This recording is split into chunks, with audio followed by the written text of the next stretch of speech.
What is up, YouTube? Welcome back to another episode of Parker Goes Carnivore. I'm your host, Ryan Parker, and this is week 2, January 2022. We got a lot of amazing and fun things to talk about today, so let's just dive right on into it.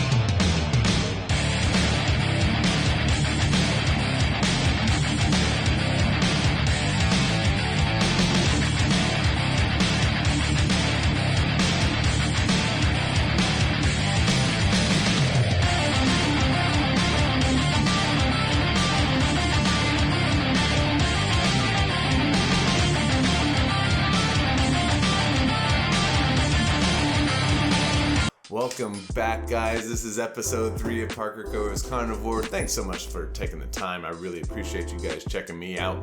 And, I started this YouTube just to keep myself accountable, but I think it's grown into something else. And I'm pretty excited to see where this goes. But nevertheless, we're only in week 2 of January 2022 on the carnivore diet. And some pretty amazing things have happened already. Yes, I did carnivore diet for a full year before this, but without its woes. I definitely, cheated a little bit near the end and had a vacation or two that I probably splurged a little too much, and it was really awesome to refocus and realign my priorities with what I really wanted out of this, and to go clean carnivore and no alcohol was the right thing for me. Hands down, no questions asked. By this week, I started firing on all cylinders. My brain was at 150%, just pegged, just thoughts were flowing, and I was feeling good. My body composition's changed quite a lot just in the past 2 weeks. Another fun thing that happened to me over this week, I decided, after seeing one of my good friend Jeff Evans post on a 72-hour fast that he was completing, he was coordinating this group fast with a whole bunch of other dirt bikers and mountain bikers and other nurses, and so I signed up on that, and I'm currently in the middle of that fast right now, and it's pretty bizarre. We got a lot to talk about on that. I can't wait to talk about it all next week. Curious to see how this turns out, but my energy's through the roof, and I was not expecting that from a 72-hour fast, in the middle of a 72-hour fast. Nevertheless, another exciting thing that happened to me this past week, I went riding. That's right, 2 days ago, on the 2-year anniversary of me crashing and not being able to ride since I went dirt biking. And I don't think I can express how much emotion that is, because that was such a huge part of my life for so many years, and then not being able to do it, and then thinking that I might not be able to ride again, and then the actual ride again, I couldn't be happier. So that's really cool, and I went on a 4-hour ride all by my lonesome. I kind of did that on purpose, but pretty cool story actually. So I get there, 2-year anniversary, morning of, I park my van and strike up a conversation with this guy next to me, and he ends up going off by himself, and my intentions were to film myself do the exact same trail, exact same route that I did when I crashed at the crash site, and had a moment, said my piece, and it was really profound because that guy that I parked next to, I ended up running into him, not like physically, but on the trail. He was pulled over, and I pulled over too, and just to check in on him, and everything was good, but we ended up talking back at the van, and he was asking me about my injury, because I told him I was on this ride and doing my little, doing my ride as a little remembrance of the accident. And he goes, "Oh, that's crazy," and he points down to his foot. The guy had a prosthetic leg, and he was riding dirt bikes. I couldn't believe it. And we instantly became homies, and we ended up riding together. And this guy, look at this. This guy's riding with a prosthetic leg on some burly trails, man. Look at this stuff. This is roots, rocks, ruts, side of a cliff. And this guy's crushing it. I couldn't believe it. He was hooting and hollering. So on my anniversary of my accident, to meet this guy and for him and I to sync up was so inspirational, and it was just meant to be. So that was really, really cool. So yeah, I'm back on the horse. I'm riding again, and I am ecstatic. Definitely gonna take it easier this time around. Be more methodical. I want to try to be like a ninja on the dirt bike and just be really precise and controlled, and not just loosey-goosey, pin it and doing drifting around corners. I don't need to be doing that stuff. I just need to be controlled and smooth and quick. Smooth is fast, fast is smooth, that's for sure. So yeah, what else happened this week? Oh, I went to Oakland Supercross with a whole bunch of friends in the van. Did some tailgating. I got to cook a whole bunch of meat for all my friends, which is always great. Pretty much everybody else was drinking other than me. That's okay. I was very controlled, and I was very proud of myself not to drink pretty much that whole time. And then after Oakland Supercross, my boy EJ and I went to Dirtwire concert, one of my most favorite bands, out in Berkeley at the Cornerstone Cafe. And I did break down and have a drink there. It was a long day, and it was needed. I didn't do the whole sober January. That's okay. I did not get drunk by any means or overindulge. I just had a couple cocktails at the concert, and that was it. I'm okay with this, and as long as I don't make it a habit, I'm good. I'm back on track. Like I said, I'm in the middle of a fast right now, so I'm definitely not drinking, and I'm good with that. And then let's see. That was the week, guys. Huge week, right? Pretty much clean, 100% of the time, other than those couple cocktails at the Dirtwire concert. I got to ride dirt bikes again, met that awesome inspirational dude on the peg leg, right? And then I'm in the middle of a 72-hour fast right now, smack dab in the middle of a 72-hour fast. Really good week, and so let's talk about all of the workouts that I've done for the week.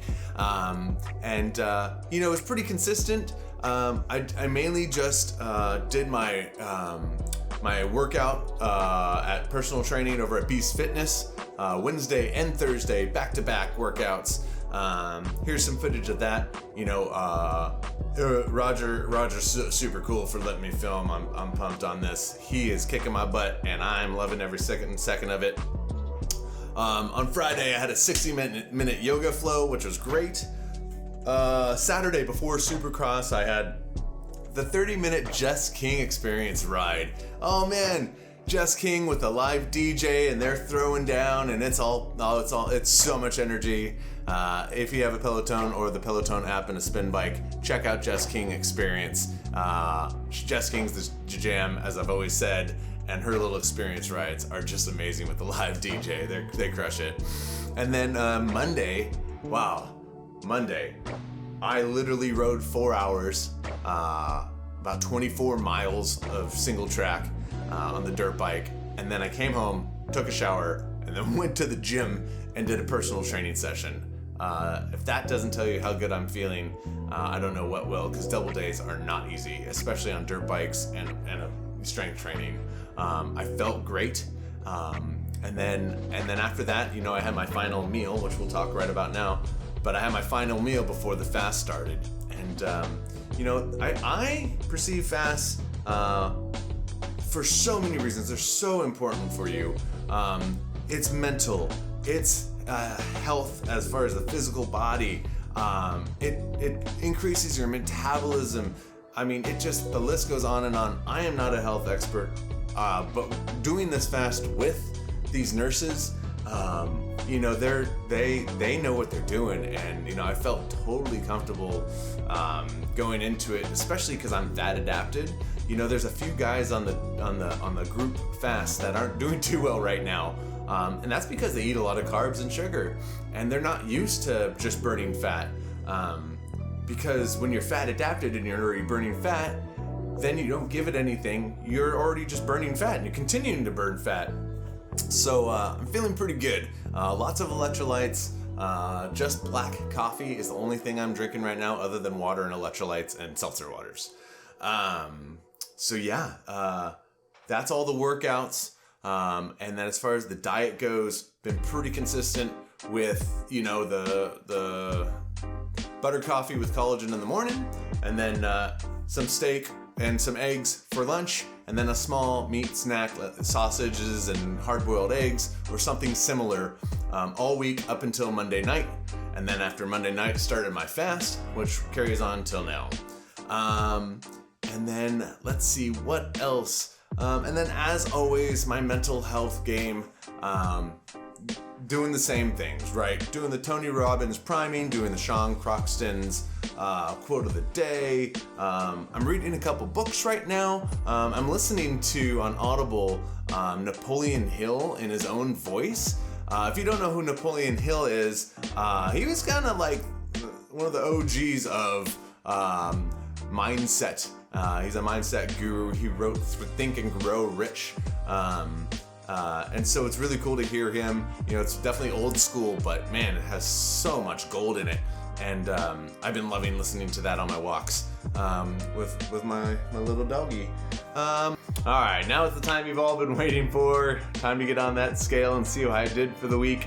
So yeah, I started off the beginning of last year, 316.1 pounds. Last week, 250.9. This week, 248.5. I'm in those 240s, and boy, that does feel good. Body weight percentage went down 0.4%. I'm at 28.1%. So that feels good. Solid number this week. Really looking forward to next week, especially with this fast. Oh man, we'll see how much I lose, and looking forward to it. As always, let's look at some photos of what I look like with my shirt off, and you know, front, side, back, all of that. And then, of course, take a turn on the catwalk. Yeah, looking good, getting there. Every week is better, and yeah, I'm loving it. Yeah, so that's it. It's been a great week so far. I'm really excited to see how the end of this fast goes. And yeah, we're cooking with oil right now, or I should say we're cooking with butter. It's been a fantastic week thus far. I hope you're doing great too. You know, like I said, I'm just doing this video, this YouTube channel to keep myself accountable.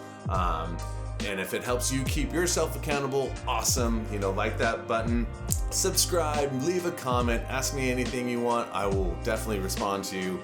And I really appreciate all of your support. I look forward to seeing you guys next week. Peace.